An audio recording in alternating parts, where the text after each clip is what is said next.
Today we're at the Imperial War Museum at Duxford, and it's been the main summit event of our managed clinical network for veterans' mental health. And what we've been doing is looking at the issues around realising the Armed Forces Covenant in mental health services. Well, I think the Armed Forces Covenant makes it very clear that health and well-being of the Armed Forces community is uppermost in the government's mind, and we have to make sure that we deliver that in the right way. I would suggest that the best way of doing that is making sure we get the right treatment in the right place at the right time for the whole of the Armed Forces community. That's serving personnel, reservists, veterans and their families. From our perspective, it's really good to get everybody together, all the people who work in the area of veterans or the Armed Forces community. And it's also important to make sure that they understand how easy it is to access the help which is actually out there. Masses of organisations could become confusing, but actually one simple call to any of the helplines or one simple inquiry to any of the websites will put you through to the other organisations. You don't have to remember combat stress, you can just remember the Royal British Legion and you'll still get through to combat stress if that's where your need is. There's helplines, there's all sorts of access out there and they're all interlinked, and the major ex-service charities work very closely together.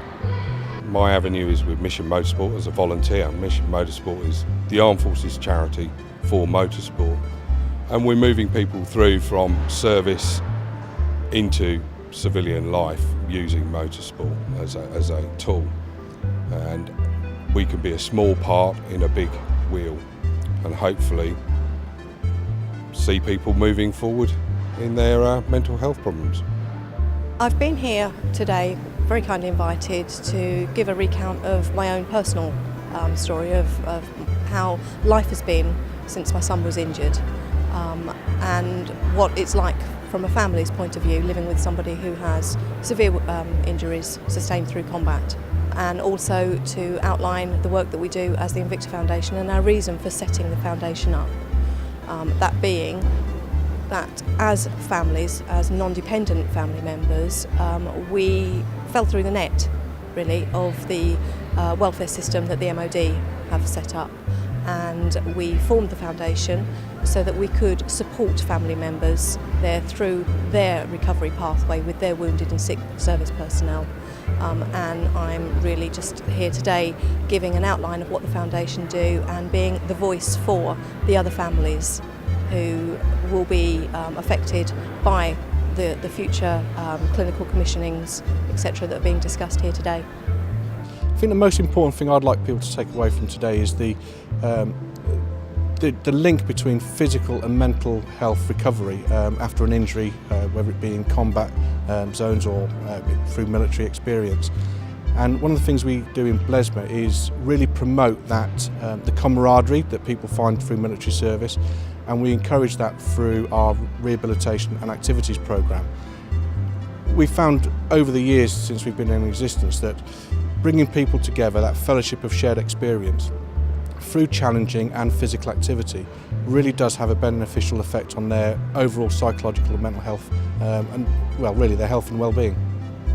I think it's been a really fantastic day actually. It's been great to see a variety of people from a variety of different disciplines, both from the statutory sector, from the government, from MOD and from third sector charities coming together to discuss some of these issues. I think for us what we'd like to get across from today to other people is the need to listen to service users and put service users at the heart of everything that's delivered.